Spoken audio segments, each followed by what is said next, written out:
This is Pamela Kuhn, and the curtain is up on Center Stage, the show about the arts and the artists behind their work. I do have some favorite guests on Center Stage, and today I have with me one such man who constantly impresses me as someone who needs to return to these interviews because he is forever evolving. Russian pianist, composer, and arranger Vyacheslav Gryaznov is a man on a mission to perfect his own unique musical voice through his interpretations of recognized and beautiful classical works of art.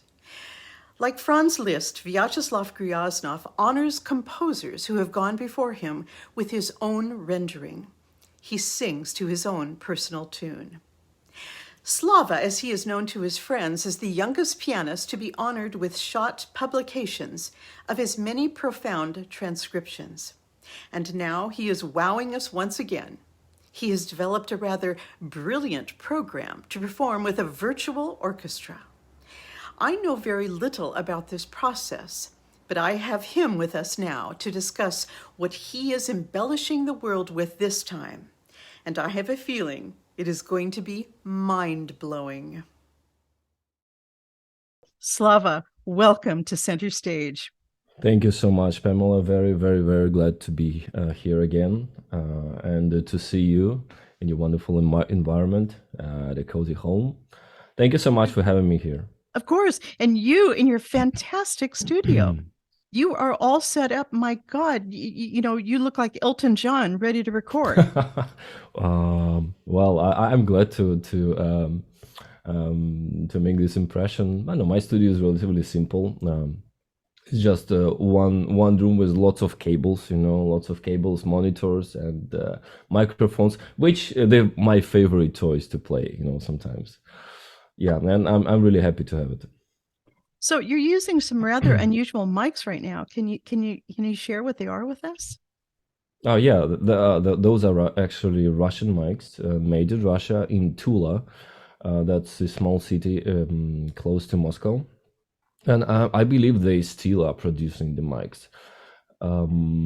They have a variety of tools, including the professional mics, mics for measuring something, like very specific tools. Yeah. And back in Russia, when I was starting to experiment in the recording area, I bought a set of mics, and I'm still using them. So they're basically like 10, 15 years old.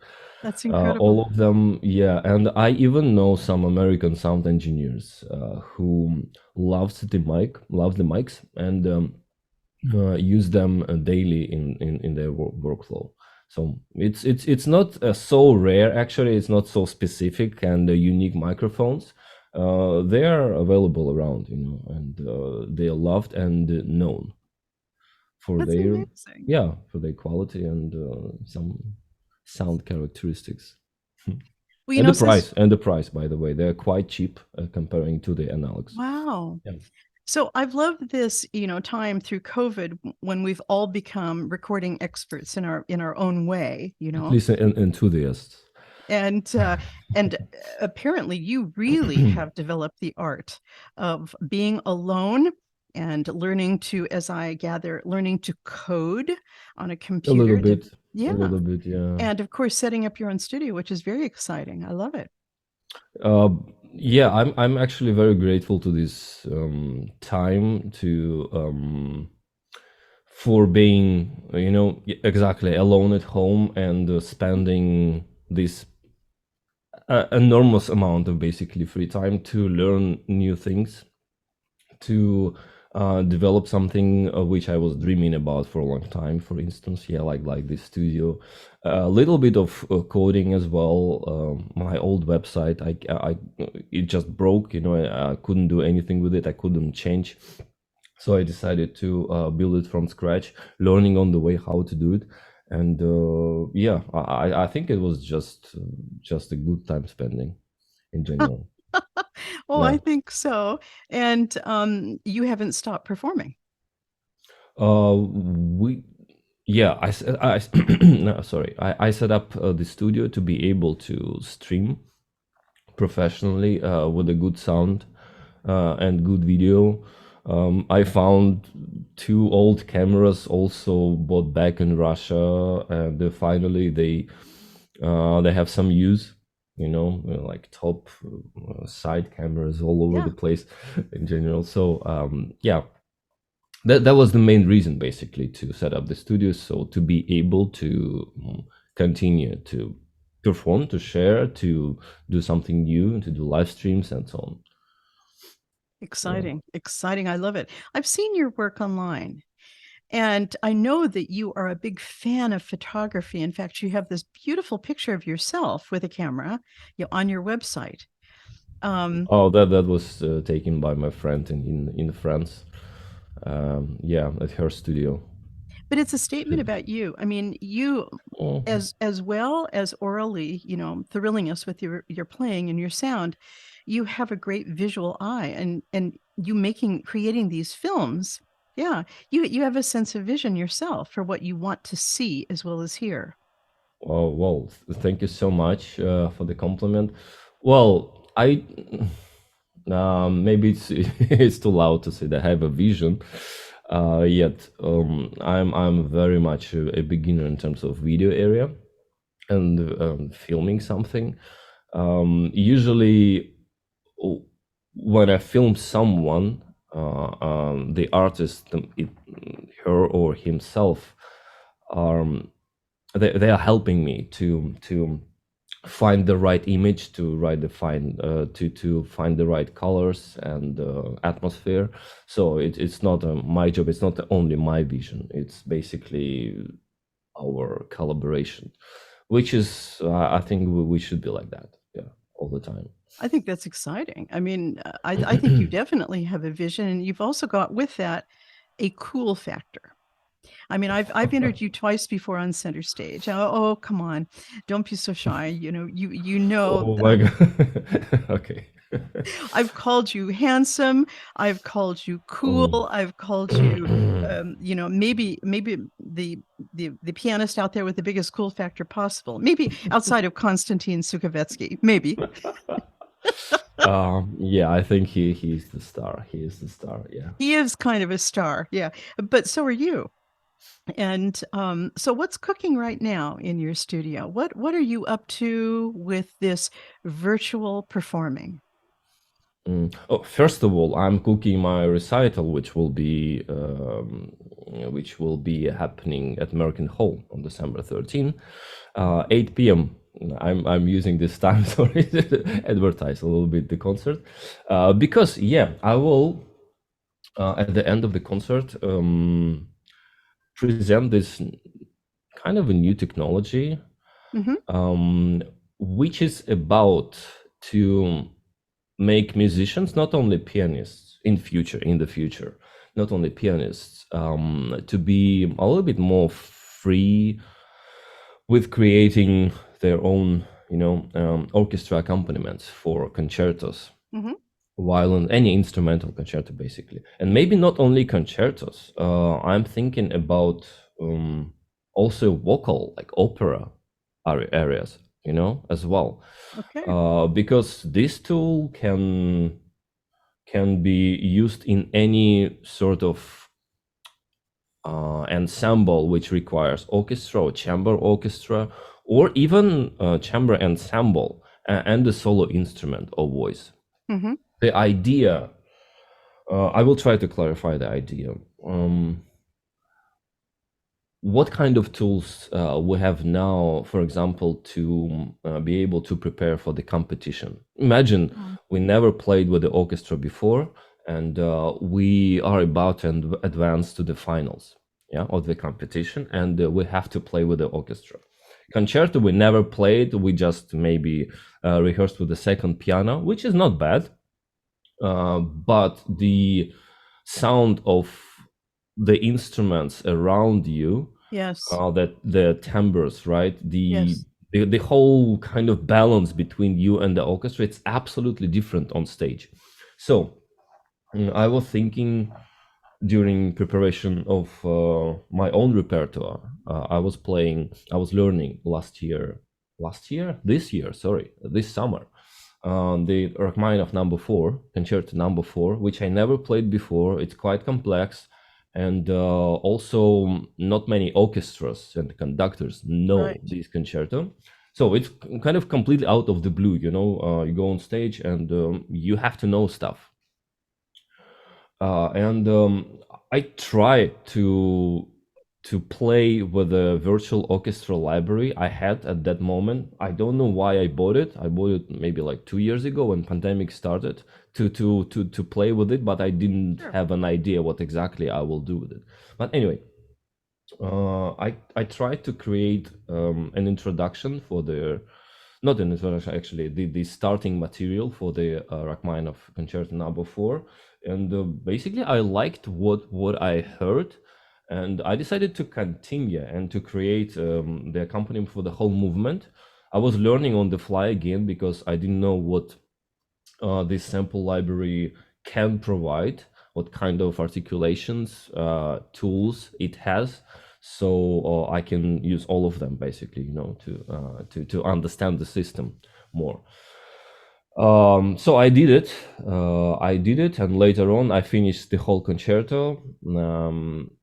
And the major advantage and the difference between using this virtual orchestra and basically MIDI tracks, because what I did, I recorded initially all the parts myself.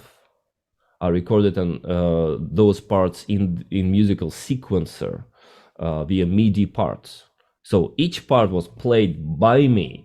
Each part, flute, you know, flute one, flute two, oboe, clarinet, violin, horns, trumpets, trombones, timpani, and so on. So it was lots of fun and just incredible amount of usable knowledge about the score itself.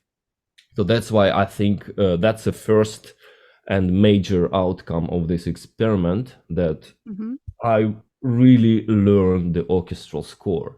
And in case of Rachmaninoff number four, I found it really brilliant score. Mm. Uh, yeah, because you know, for the first time, I was able to hear the orchestra track without the piano. So how it's done, how it feels like to be inside the orchestra, how it feels like to be a soloist inside the orchestra, you know, how much flexibility in time you may need sometimes, and the piano player just does not provide it sometimes. The soloist, I mean. Correct. So this, you know, I was learning basically interactions between the piano Yeah. and orchestra and back and forth. Yeah. Mm-hmm. And yeah, I started to talk about the advantage. The advantage is that I can render this track in any tempo I want Oh. without losing any audio quality. So at first I rendered it in a slow, much slower tempo, and was learning the concerto in slower tempo with the orchestra right away. Oh. Right. And later on, I rendered in the faster tempo, and finally in the tempo and even faster, so to be able to like to have a safety net, you know. If I'm Mm-hmm. nervous on stage, I usually, not only me, we all do things faster, and we breathe faster, we talk faster, we play faster. So for that those circumstances, I rendered the tracks in a faster tempo than I need personally. Yeah, so that was the first step to try this. This is kind of mind blowing that you have done all of the parts yourself. Hmm. I mean, how long did that take? This must have been so time consuming on your part. It was time consuming, definitely, but again, it was a useful waste of time, I have to say. Useful waste of time. I don't think it's turned out that way for you. It didn't, yeah, it didn't. So, the experiment with the Rachmaninoff number four took me, I think, in total more than a month, around a month and a half. Yeah, because I didn't have a system how to work.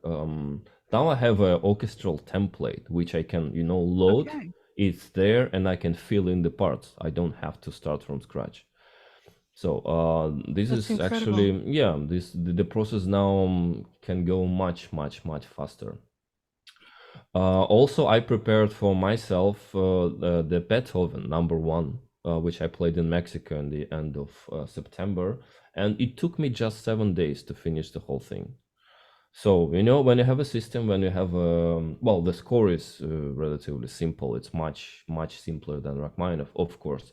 But still, and the classical music, I classical concerto. I don't have to mess up with timing and so Right. on. So in the sequencer, you are able basically to make a rubato in orchestra texture just by drawing the timeline, the BPM line, and Mm-hmm. it will follow this kind of rubato.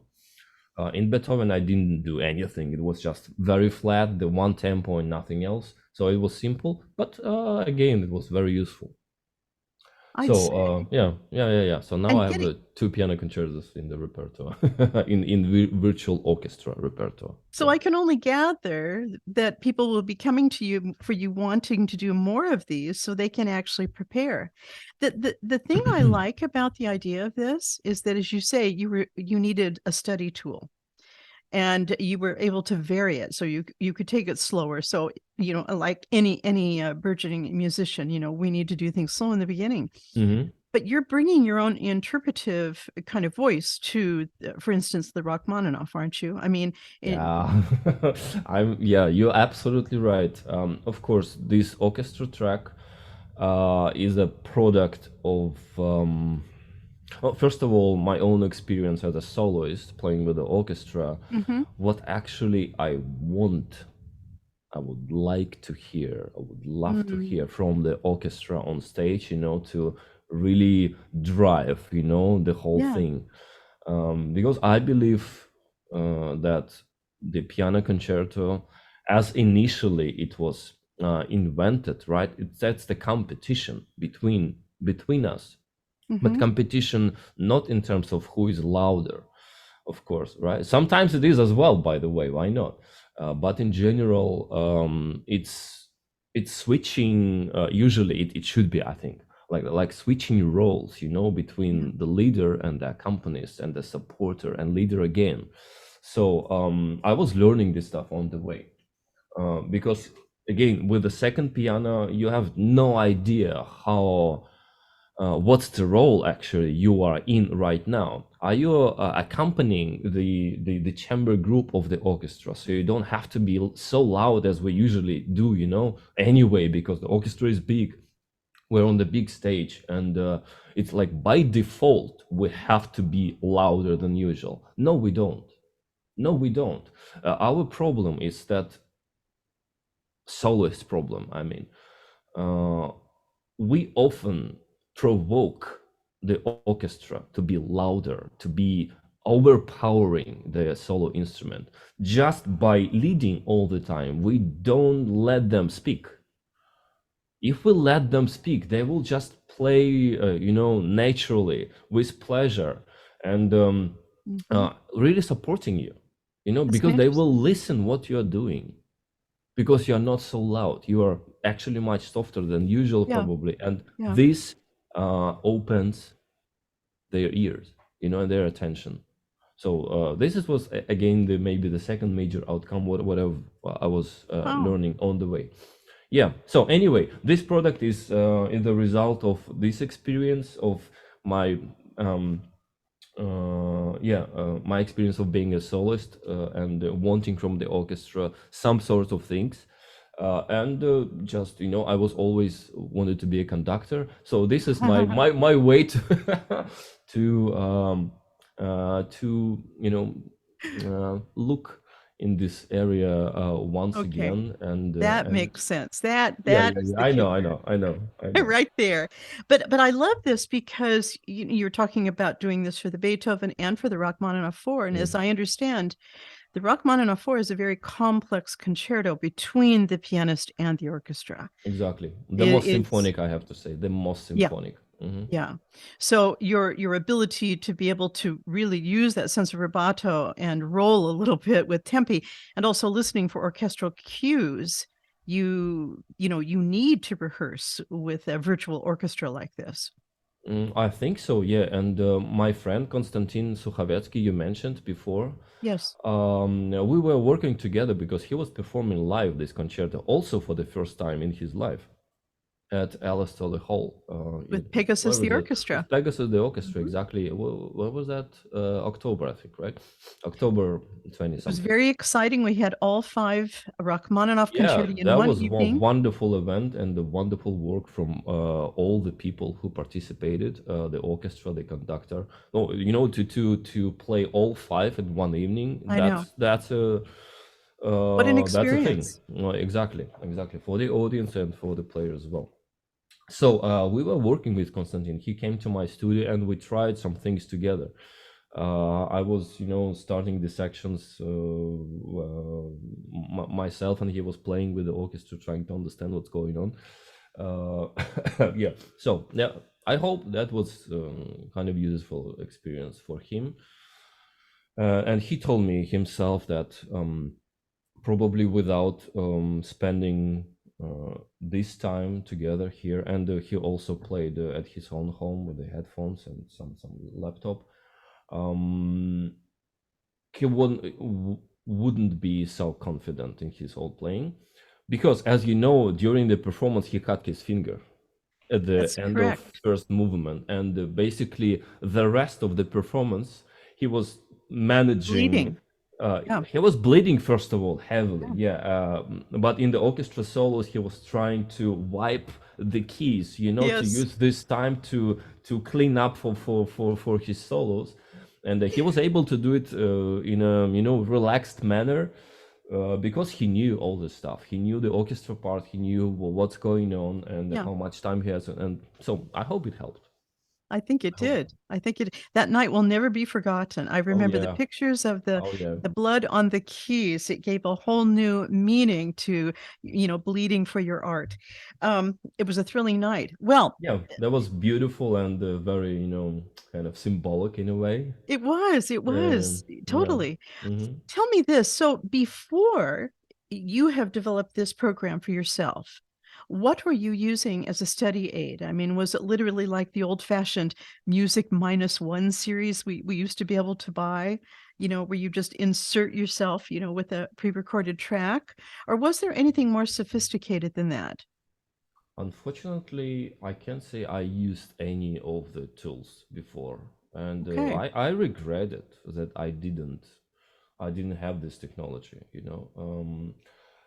I found Music Minus One, you mentioned, during the process of researching which tools are available. Maybe I'm doing something that is already there, and I just don't know about it. But turned out that it's probably not the case yet, at least. The problem, yeah, as you know, with Music Minus One, at least what I've heard on YouTube, for instance. I think it's also digital, actually, digital track, so it's not even a pre-recorded in some cases.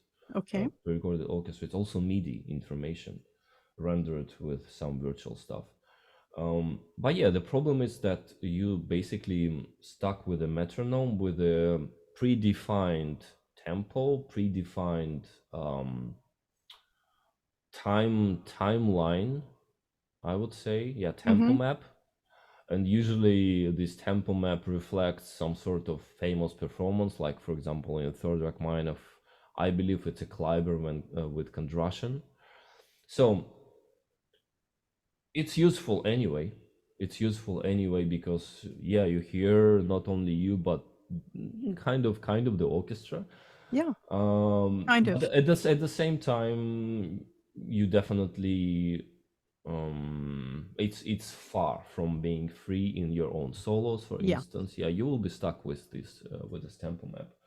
And my little tool is the idea is to make this sort of freedom in solos when the orchestra is not playing possible, because what I did is I divided each movement to several sections.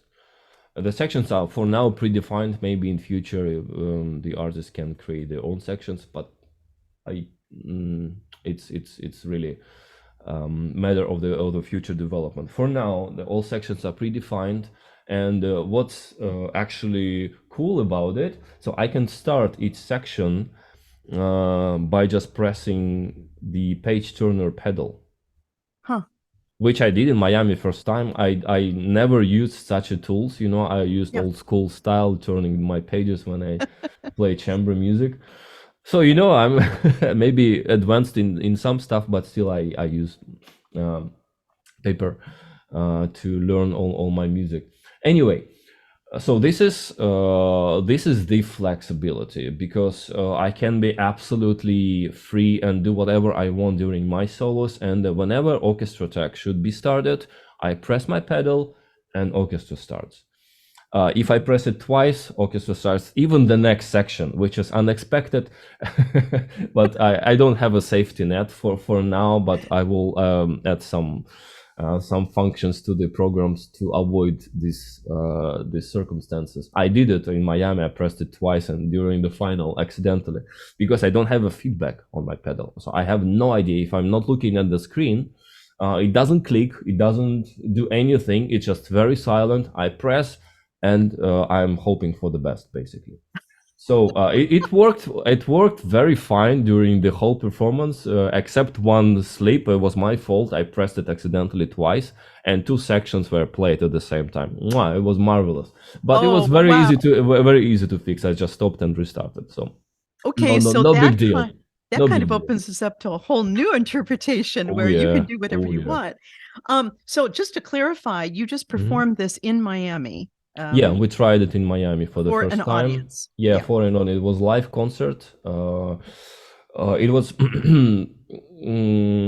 an experiment, of course, because myself, I didn't know how, for example, speakers should be placed on stage, and we didn't have any options rather than just use the regular, theater speakers, which are locked in their position.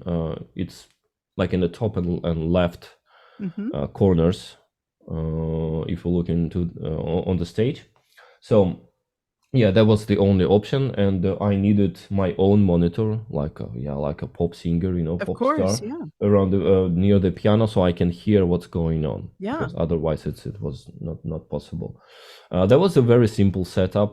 We cranked up the volume for the speakers, and some people told me that, Russians mostly, um, uh, that when I was playing solo, the sound was absolutely okay. When the orchestra starts, I was overpowered by the Yeah. orchestra, but I forgot to turn off my recording device, which I put during the rehearsal. So it was recording the whole concert, and later I was able to hear the result, and I honestly don't agree. It was quite a good balance.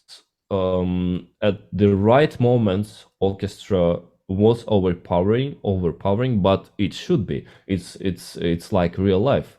You also, when you're on stage playing with a symphony orchestra, sometimes people cannot hear you, and people should not hear you, because it's not intended in the score. Yeah. You produce some movements, you show your passion, but actual sound of the piano is it's somewhere, but mostly the most power comes from the orchestra, of course, and I love it personally when it's something like that, so I was not concerned about it. So This is I exciting. liked what I heard, and Yeah. it's possible. It's totally possible. So, where to from here now with this whole process? Is this something you're going to try and package and sell? Is this just something you're doing for yourself? Do you think this could become a thing in performing? Um, I started doing this thing for my own personal reasons, as I said. But with this app, so why I did this app? To provide other people, Mhm. other musicians, a possibility to try it, to educate basically Mhm. ourselves. Mhm. Because this is, I think, the major problem when we learn an instrumental concerto. We are focused on our own part and Yeah. very rarely look closely at the orchestra part. And I hope this tool can help at least to understand what's going on and to have fun, because it's real fun Oh, yeah. to know. First of all, the lack of knowledge, this makes the performance sometimes not so confident. Yeah. If Yeah. we know both parts, we are, it's a different level of freedom. Yeah, This is absolutely. exciting. So for now, it's absolutely free. I don't have a system, of some sort of financial background scene. Don't have yet. Probably I will do some sort of subscription service Yeah. for this. But for now, the library is very limited. Just one concerto and one movement from Beethoven. When it's maybe at least 2 3, I can think about monetizing it and Mhm. to just to cover my own time basically. As a developer, it's a very loud word, but still. I love it. And maybe if we have some sort of financial support, we can develop it Mhm. into something which really can be used by lots of musicians. Mhm. And I asked for the feedback in my Facebook post, what should be added, what should I change. I Right. know some thing that I should add definitely to this program myself right away, but I need some time to implement it. But yeah, for now it's free, and it will be free for a while. And I think I will leave, for example, the first movement of each concerto free forever, so anybody can try it That's and to play with it and just to experience the full thing without any limitations. And if people like it, they can buy the whole package, the whole concerto. and this can be found through your website? No, it's the name of the app, G Feel. G, that my Krasnov, did my family Yes. name, and the Feel Philharmonic, because some of my friends, knowing my passion to play the accompaniments for any instrumental concertos, I started back then at Moscow Conservatory. I was an assistant and I was accompanying lots of piano concertos for our students. And later on, also, I just love to do that with string players, like Sibelius concerto, Tchaikovsky, anything which comes with the orchestra and the soloist. I just love it. So some of my friends call me Graznov Philharmonic.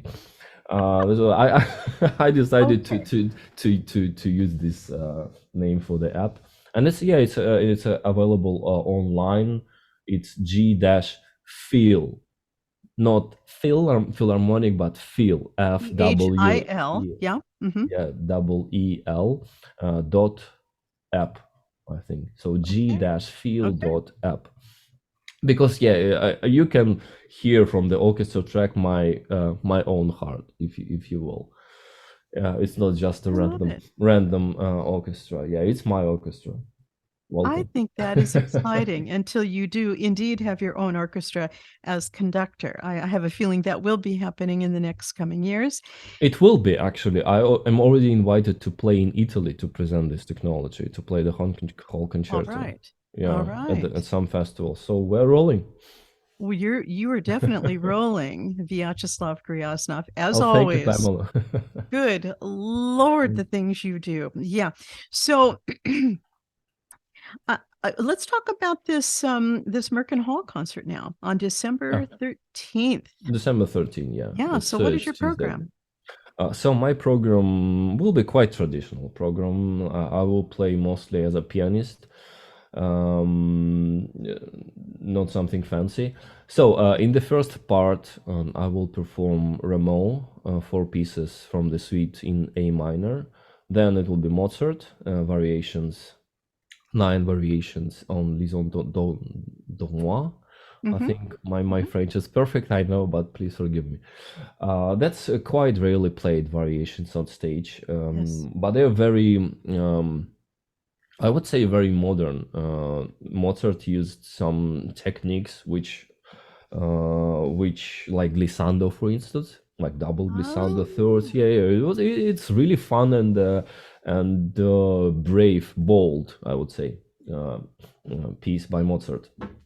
Then what I'm playing, it will be Franz Liszt, Rhapsody Espagnole. oh, One of the best rhapsodies, best pieces by Liszt, by the way, I think. So it will be the first part of the concert, and the second part, I will play a few of my arrangements of Western music, starting from Monteverdi. That's from the album, basically. yes, exactly. Monteverdi, Si Dolce Dormente. Then the Mahler Adagietto from Symphony Number 5 for the left hand, Mhm. and La Valse by Ravel. So That's this is a yeah. taster also of your last recording of the Western transcriptions, Yes, you're right. You're which right. is very Absolutely. exciting. Very exciting. Thank you. So tell And me, at the end of the concert, we will do the first movement of Rachmaninoff Concerto Number 4. So with this, yeah, like additional as an encore, if you will. Yeah. how exciting! Yep. Oh my gosh, So Slava, this is we will really try it in interesting. New York now. Not the complete concerto, but I think the first movement will be enough. We discussed the whole process with the manager and decided to go just with the first movement. It will be enough to understand what's going on and enough Mhm. to introduce this to the This audience. this Mm, presentation and your app, this is really exciting. So mm. everyone, that's at Yeah, it's Merkin Concert Hall on West 67th at 8 p.m. on December 13th. Tell me this, Slava. You know, you've got this thing in you, this realization of transcriptions. You know, I compared you to Liszt in the beginning. I mean, Liszt also honored composers with his own voice. You're doing a very similar thing. What is it that stands out to you? Is it just something when you're playing with a piece of music that comes to you that you want to be able to interpolate? Is or do you just wake up in the night dreaming about, you know, taking a Rameau or the Ravel or and taking it in a different direction? That's a very good and actually complex question. We have quite a few outstanding genius predecessors, right, in this area. As you mentioned, Liszt, also Bach. He was probably the first one who started this journey, transcribing all sorts of things for clavier, like violin concertos and so Yes. on. Liszt was the first guy who lifted the genre of arrangement to some unbelievable height and transformed the genre completely from being just a toy, just maybe simple tool to perform, for example, symphonies on the piano. That was the first reason to make a transcription, basically, when at the piano saloon at your own home, your own comfort, you can play for hands, for example, some new symphony or something like that, or Yeah. chamber music. That was the first reason. But Liszt's arrangements are it's a different creature. You definitely right saying that he brought his own face, his own voice, his own heart and understanding of the music Hmm. into his arrangements. It's always him looking at music, which I personally really love, and I think this is the purpose of the arrangement to a little bit, but maybe not a little bit even, but transform the original piece to add new dimensions, to Mm. add different points of view, to look at the piece with modern eyes, with modern understanding, with heartbeat, with which is happening right now. And I really love that in Liszt. And Rachmaninoff was next, Busoni, Yes, the Bach Godowski, Symphony. Yes. all these people um, implemented something from their own in the transcriptions. Rachmaninoff, for example, did some crazy stuff with polyphony inside his arrangements. It's a different level again. Liszt is mostly about texturizing the material, I would Yeah. say, Yeah. and combining, different scenes into the whole thing in his own way. Rachmaninoff is a little bit like a Bach in terms of polyphonic play in his arrangements, which is really exciting to see, to follow, and to do. Well, can you show us an example of this? You're sitting at the keyboard where I'm really drooling here to hear you play right now, and perhaps you could Maybe point not something out. transcriptions. Not now. I'm not able to play any Rachmaninoff arrangements for you right now because I had to be prepared. They are not simple things. They're not just you play whenever. Unfortunately, I wish I could. I'm sorry. And I wish I could learn more of Rachmaninoff's transcriptions. I just heard lots of them, tried myself on the piano, but played just maybe a couple of them during my lifespan as an artist, which is a shame. So you actually pointed, to the right right thing. I should learn more of it. Anyway, next time I promise I will. Excellent. I will play it. But yeah.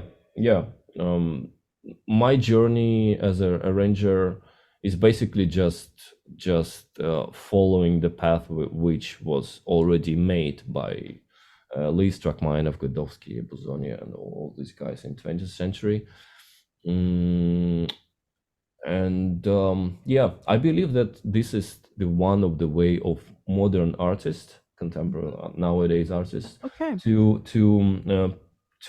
present something from your own heart to the audience. So you're not playing just a regular repertoire. You also show a little bit of your vision, of your passions, of your style, because it's kind of obvious what you are listening to your arrangements. I believe it's much more clear who you are and what you are. Very interesting. If you if you do something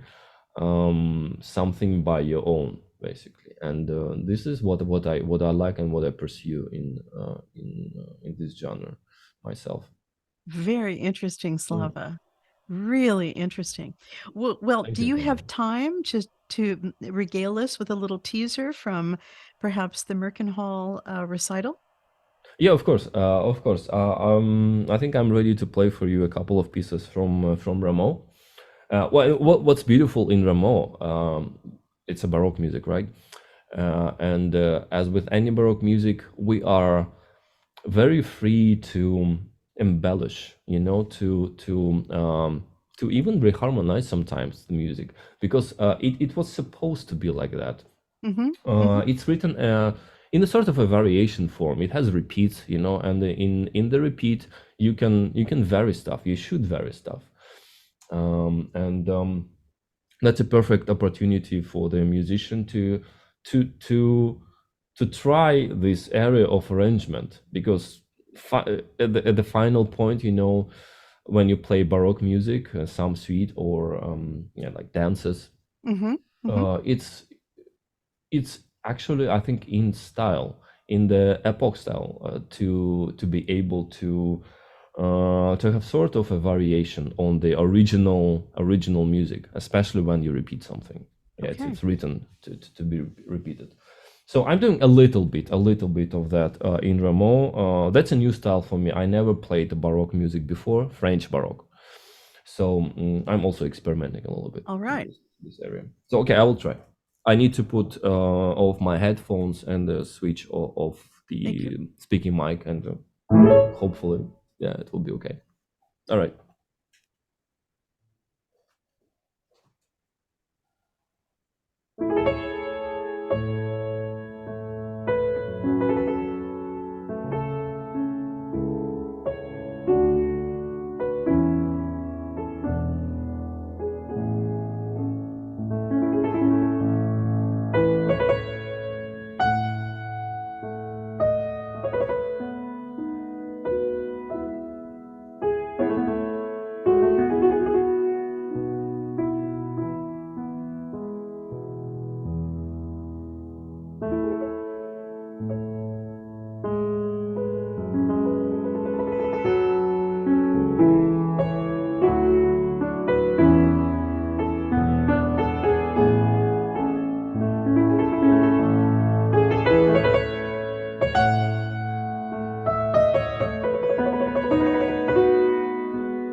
I am ready to talk.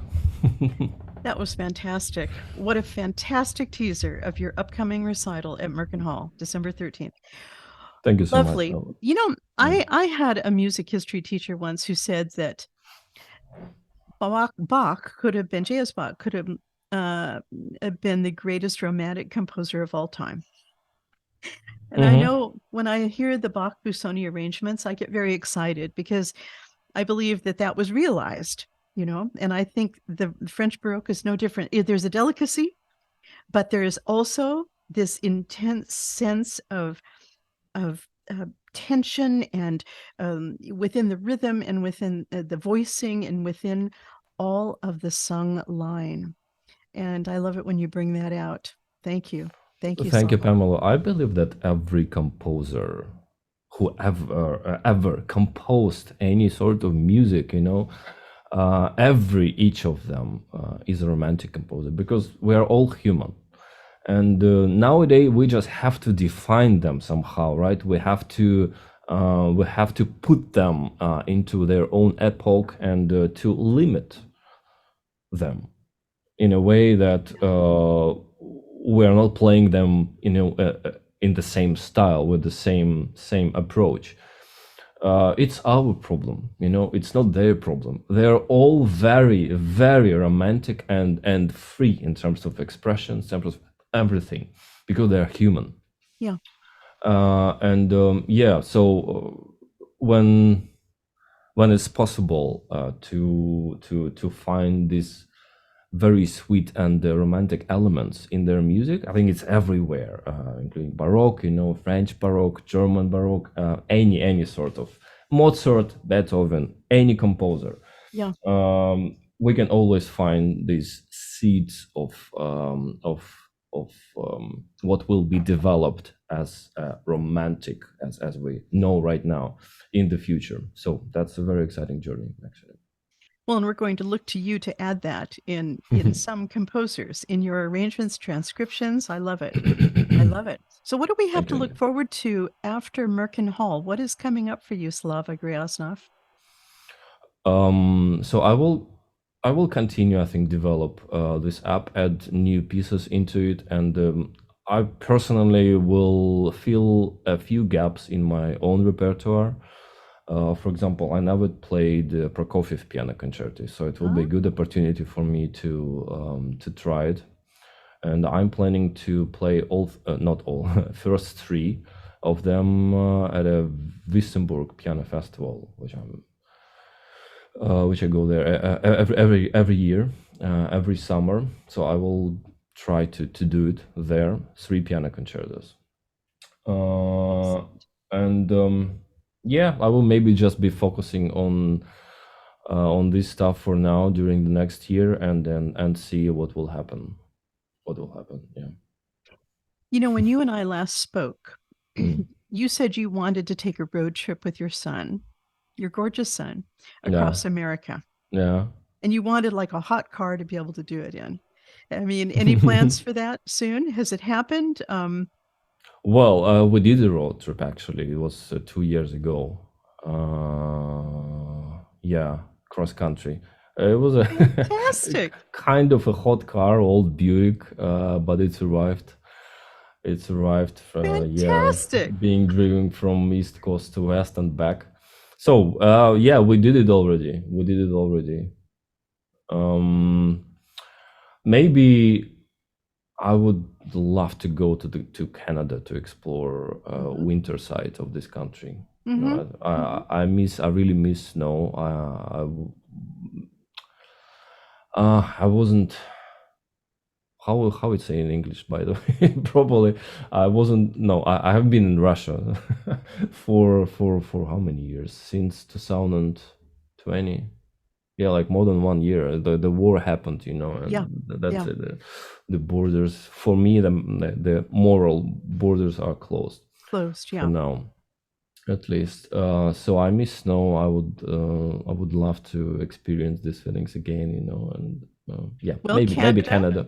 Canada is the closest thing. Canada or Alaska, to which you Alaska, that's too far. There you go. From at least from my current spot. Yeah. but Are Canada you seems doable. Yeah. are you a snowboarder? Are you a skier? I'm learning. I'm learning. So Oh, I good. learned to ski also a few years ago, and then I started to learn snowboard by myself also a few years ago during pandemic. Listen, I learned lots of new things during pandemic. I'm really grateful, really grateful. You know, started new experiences. No, it's cool. Yeah, you know, to have a little bit of time to learn. I'm a passionate learner, so You see, that's my thing. Yeah. I've spoken about this many times. There was a flip side to the pandemic for all musicians. Yeah. Some just went quietly within themselves and found a new voice or Yeah. Yeah. a new focus. And Mm-hmm. others just decided to take the pressure off and go out and have a good time and live life in Mm-hmm. another way. Uh-huh. And there's no right or wrong. It just is. And for whatever reason, if we look at that and embrace the wondrous side of it, there's something to be gained. Just protect your hands while you're out there snowboarding. Okay. I mean, I'm worried about that. Of course, I will I, try. I I'll love try. your sense of adventure, Slava.